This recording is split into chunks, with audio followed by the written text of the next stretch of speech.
नवीन नीरद श्याम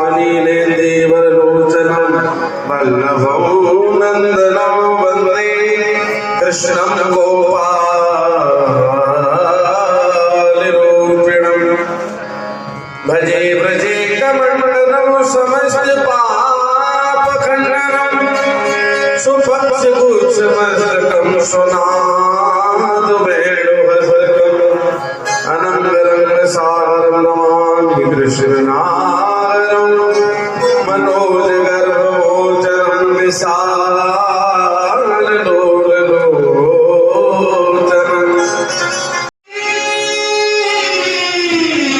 गोपाल की कृपा से मिला है, इसलिए आप इसे व्यर्थ ना कमाएं और गिरधर गोपाल की सेवा पूजा में अवश्य ऐसा ही होगा। आज के जीवन गिरधर गोपाल की सेवा में ही रहेगा। पंडित जी प्रणाम। ये आपके लिए शुभकामनाएं हैं। नवी जीवन के लिए भगवान करे आपको और आयु प्रदान करे। मीरा जी की कृपा से आप जीवित होंगे। राणा जी, कमल जी, राणा साहब, राजा जी, वीर बंधु, चमत्कार हो गया। जब आता है ऐसी ही बात लेकर के पुराना कर्मचारी था राजवैद, बताइए जीवित हो गए। भगवती मीरा जी ने नाम हरि संकीर्तन के द्वारा ही जीवित कर दिया। एक बात तो बता दूं आपको, अर्धरात्रि के समय मीरा जी किसी पर पुरुष से बातें करती है अपने महलों में। हाँ, मेरे कानों से सुना है, आंखों से नहीं देखा है, कानों से सुना है। ये मैं समाचार आपको कई दिन सुनाना चाहा था, लेकिन समय नहीं मिल पाया। मैंने अपने कानों से सुना है अर्धरात्रि के समय में मीरा जी किसी पर पुरुष से बातें करती है। अच्छा, हाँ, तुमने कानों से सुना है, आंखों से नहीं देखा। मैंने भी सुना है कि कोई राजा आता है, मालूम देश का सुल्तान आया था, मालूम देश का सुल्तान आया था, मीरा जी के भजन सफल सुनने के लिए आया था, साधु को भेष बना करके आया था और मूल्य उपहार भी दे गया था। आपने सुना नहीं, यदि आपको पता पड़ जाता तो आप अपने तलवार से उसको सर उड़ा देते। मुझे खबर पड़ते ही मैं गया था, लेकिन वो मुझसे पहुंचने से पहले भाग गया। साधु भेष में था, लेकिन आज उसे मेरे हाथों पकड़ना है। चलो इसी समय मीरा के महलों में चलते हैं। यदि मिल गया तो फिर ही बात से उसका धड़ सर से अलग कर दिया जाएगा। चलो, आप कहाँ रहे? मैं रात्रि भर आपकी प्रतीक्षा देखती रही और आप रात में नहीं आए। आप पूरी रात्रि कहाँ रहे? और मैं तो देख रही हूँ आपकी जो ये आंखें में नींद आ रही है, आपको क्यों आप ही ना रहे? आपका क्या नाम है? कौन सी आपकी जात है? क्यों जी? जी, भक्त रसल मेरा नाम है और यादव मेरी जाति है। मुझे लगता है कि कोई आ गया है, अब मैं जाना। अरे नहीं, कोई नहीं आ रहा।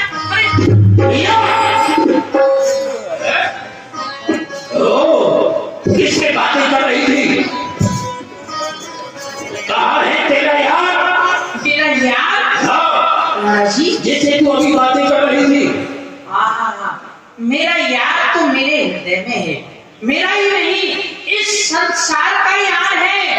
और यदि आपको उनके दर्शन करने थे तो आपको धीरे धीरे आना था। आप उनके दर्शन कर पाते, एक बार उनके दर्शन कर लेते तो आप मनमुक्त हो जाते, आपका कल्याण हो जाता। अपना ही कल्याण होती है, मेरे कल्याण के बारे में सोचना नहीं। मीरा, मेरा अंतिम आदेश है, इसी समय तुम मेरे राज्य को छोड़ करके चली जाओ, क्योंकि तुम्हारे यहाँ रहने से मेरे राज्य में अराजकता बढ़ रही है। इसलिए कहीं भी जाओ, लेकिन मेरे राज्य को छोड़कर चली जाओ। अवश्य अवश्य, अब तक आपने जितनी आज्ञा की सबका मैंने पालन किया, इस आज्ञा का भी पालन अवश्य करूंगी नहीं, हो जाना चाहिए। अवश्य। मैं जो चाहती थी वह मेरे गिरधर गोपाल ने राणा जी के मुख से निकलवा दिया। जिस आदेश की मैं प्रतीक्षा कर रही थी वो आज आदेश मुझे मिल गया और मैं भी यहाँ रहना नहीं चाहती हूँ। मैं भी इस राज को त्यागना चाहती हूँ, पर इस राज को त्यागने से पहले मैं तुलसीदास जी के समीप एक पत्र भेजती हूँ और उस पत्र का क्या वो जवाब देते हैं उसको पढ़ने के पश्चात मैं इस राज्य का त्यागन करूंगी।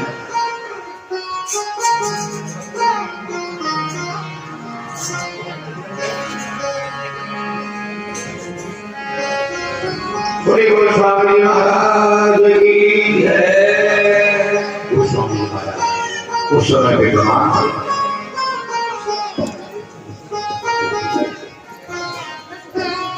बोलो राजा रामचंद्र महाराज की जय। आज कथा के माध्यम से आपको श्रवण कराना चाहता हूं भगवान श्री राघवेंद्र सरकार अपने अनन्य दास श्री काकभूषण जी से कहते हैं कि प्रिय काकभूषण, आज तक आपने जो भी कुछ सुना वह एक अपर सिद्धांत था और ऋषियों का मत था, लेकिन आज मैं तुमको अपना निज सिद्धांत सुनाने के लिए जा रहा हूं। वह सिद्धांत क्या है? शास्त्र भी उसी उद्देश्य का प्रतिपादन करते हैं और साधु संत भी उसी सिद्धांत का अनुसरण करते हैं। निज सिद्धांत सुना बहुतो ही, सुन मनोधर सब तज भज मोही। भगवान श्री राघवेंद्र सरकार कहने लगे कि प्रिय काकभूषण, आज तक तुमने जो भी कुछ सुना वह और ऋषियों का मत था, लेकिन आज मैं तुमको अपना निज सिद्धांत सुनाने को जा रहा हूं। पहले मेरे सिद्धांत को हृदय में रखो, फिर सबको तजो और उसके उपरांत मेरी भजना करो।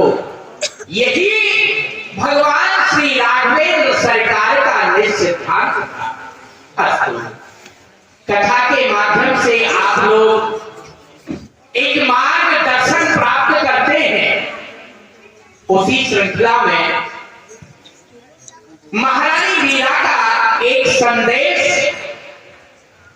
मेरे समीप आया और वह हमसे उत्तर चाहती है कि हमको क्या करना उचित है।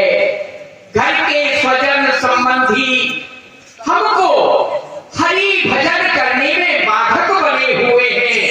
वह बार बार हमको प्रताड़ित करते हैं, हमारी निंदा करते हैं।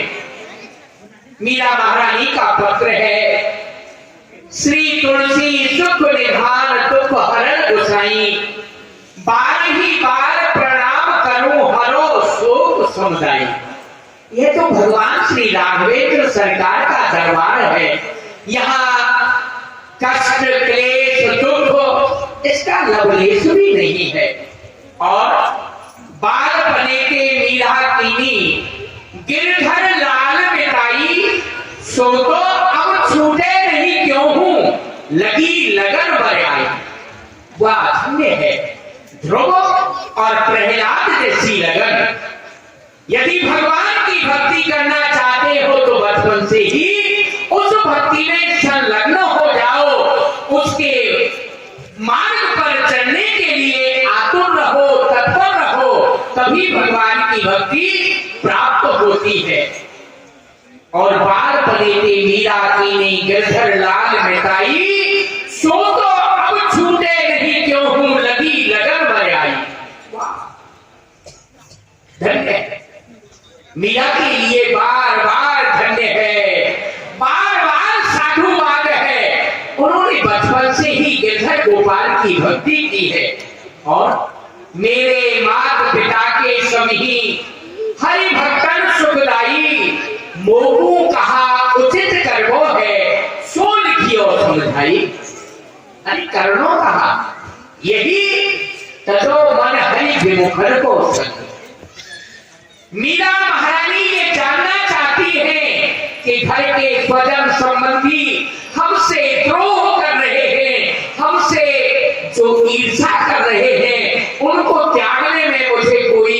दोष नहीं लगेगा, है? ठीक है, यही लिख देना उचित रहेगा। जाके पिए न राम वैदेही, तजिए काहे कोट बेरी सब यद्यपि परम सलेही। जैसे तजो पिता प्रहलाद विभीषण बंधु भरत मेहतारी, और बनु गुरु तजो कंत ब्रजवंदन भय मोद मंगलकारी।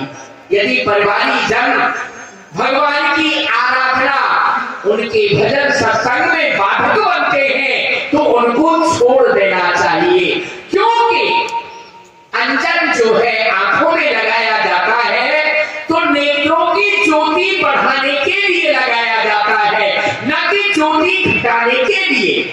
यही लिख देना उचित है कि सबको छोड़ करके किसी तीर्थ धाम में निवास करो और अपने जीवन को सुख में व्यतीत करो।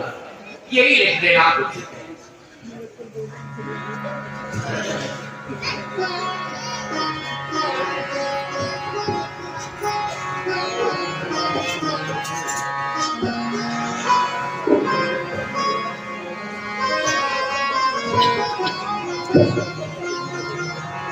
ऋषिदास जी के समीप पत्र भेजा था और उस पत्र का जवाब दिया गया है। उन्होंने बहुत सुंदर अपने विचार रखे हैं और बहुत सुंदर विचार में मुझे समझाया है। उन्होंने कहा है, यदि अपना कोई सखा संबंधी, पुत्र, मित्र, माता पिता, यदि कोई भी श्री कृष्ण भजन में बाधक बनते हैं तो उनका त्यागन कर देना चाहिए। तो आज ये जवाब मुझे मिल गया है। कहा है उन्होंने, जाके प्रिय न राम वैदेही, तजिए ताय कोट बैरीसम यद्यप परम सनेही। तजो पिता प्रहलाद विभीषण बंधु भरत में तारी, बनु गुरु तजो कंठ ब्रजवंता भय मुद मंगलकारी। आहा, कितनी सुंदर उन्होंने विचार कहे हैं कि सबका त्यागन कर देना चाहिए। यदि कोई कृष्ण भजन में बाधक बनता है, और यहाँ तक कहा है यदि स्वयं श्री कृष्ण भी कृष्ण भजन में बाधक है तो उनको भी त्याग देना चाहिए, परंतु उनका नाम अवश्य लेना चाहिए। तो क्यों नहीं आज मैं अपने प्यारे के धाम वृंदावन के लिए प्रस्थान करूंगी और इसी समय करूंगी।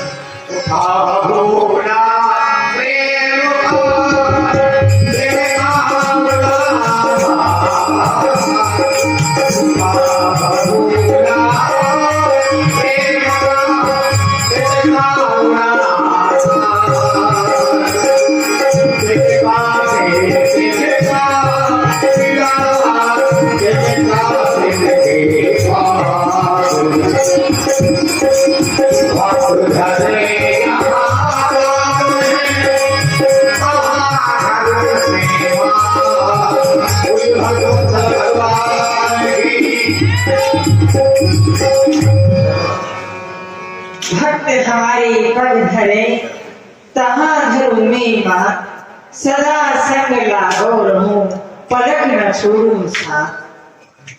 तेरा कोई नहीं रोक तेरा कोई नहीं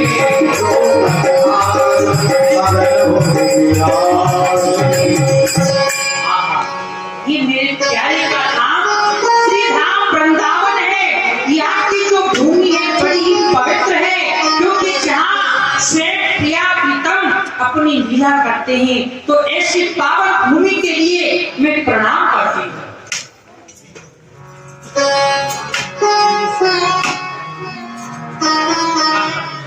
और मैंने सुना है कि श्री धाम वृंदावन में जीव गोस्वामी निवास करते हैं, तो मैं उनके दर्शन करना चाहती हूँ। तो चलती हूँ उनकी कुटिया की ओर और उनके दर्शन प्राप्त करती हूँ।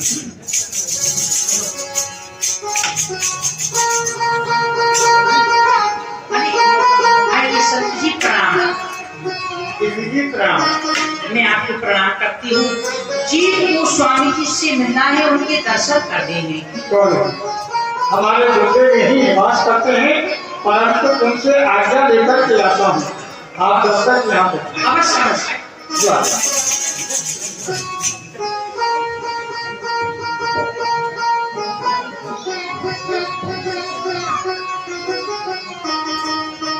गुरुदेव, द्वारे पर एक देवी जी पधारी हैं और आपके दर्शन करना चाहती हैं। बस ये तो तुम जानते हो कि मेरे नियम क्या है। मैं प्रकृति दर्शन एवं स्त्री संभाषण नहीं करता हूँ। यह मेरा नियम है। जो देवी आई हुई है मेरे दर्शनों के लिए, आप उनसे क्षमा मांगना और कहना कि हमारे गुरुदेव के ऐसे नियम हैं कि वह प्रकृति दर्शन एवं स्त्री संभाषण नहीं करते।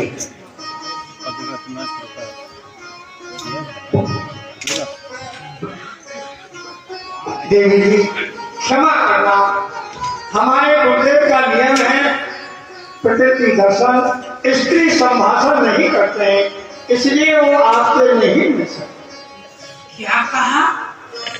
वो प्रकृति दर्शन और स्त्री संभाषण नहीं करती? हाँ। ये उनका नियम है। ये नियम है। ये तो बहुत सुंदर बात है कि उन्होंने ऐसा नियम दे रखा है। नियमों का पालन करना ये तो बहुत अच्छी बात है। परंतु मैं ये क्या सुन रही हूँ कि वो प्रकृति दर्शन नहीं करते हैं। मैंने तो सुना है कि सदग्रंथ कहते हैं, साधु संत कहते हैं कि ये जो प्रकृति है कीट से लेकर ब्रह्मा तक, ये तो सभी श्री कृष्ण की प्रकृति है। हम तो उनकी स्त्री हैं। और वो कहते हैं कि मैं स्त्री संभाषण नहीं करता, प्रकृति दर्शन नहीं करता, और वो अपने को पुरुष मान के इस वृंदावन में निवास करते हैं।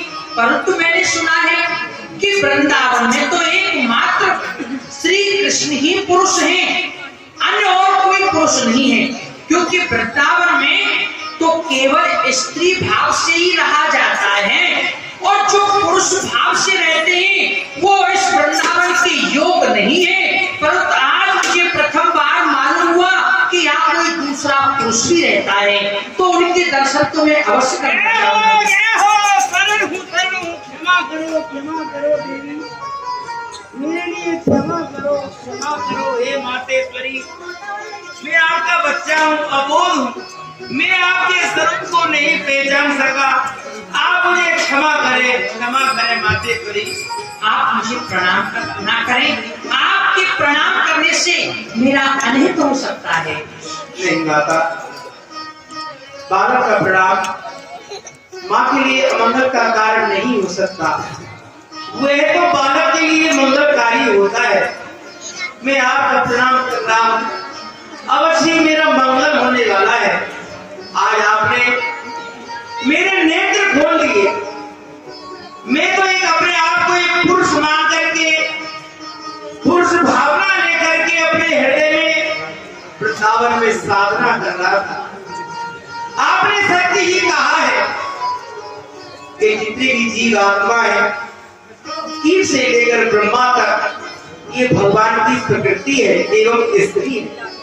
पुरुष तो केवल एक योगेश्वर श्री कृष्ण ही है। हम सब तो उनकी स्त्रियां हैं।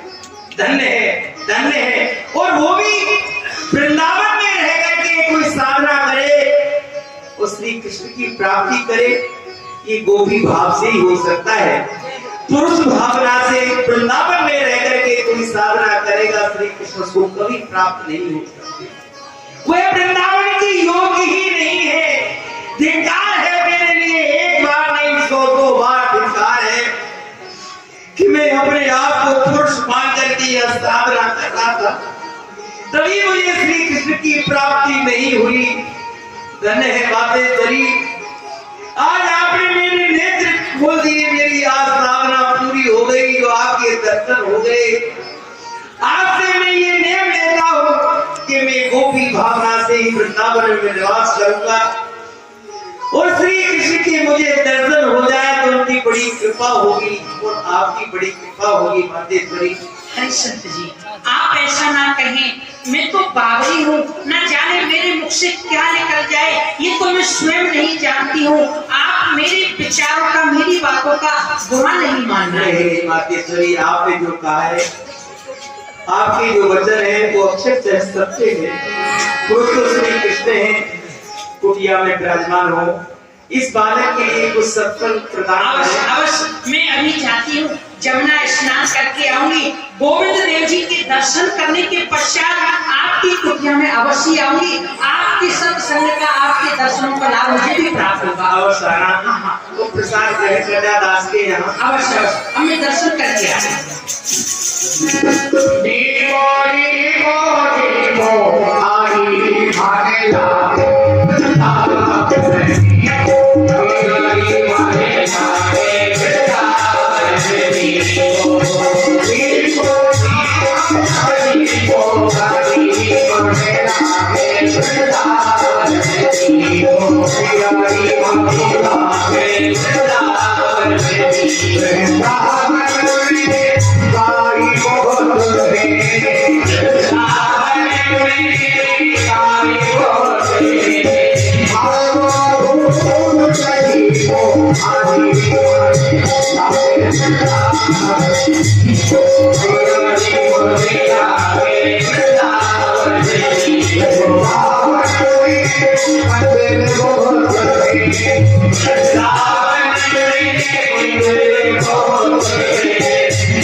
होगी कल प्रातःकाल 5 बजे प्रार्थना और 11 बजे से कुछ महाराज जी चित्तूर जी महाराज जी के द्वारा सत्संग लाभ लेंगे और 6 बजे से 7 बजे तक पलटना का प्रसंग पाठ, 7 बजे से पुनः कुछ सुंदर भक्त के हम दर्शन करेंगे और आरती।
Thank you.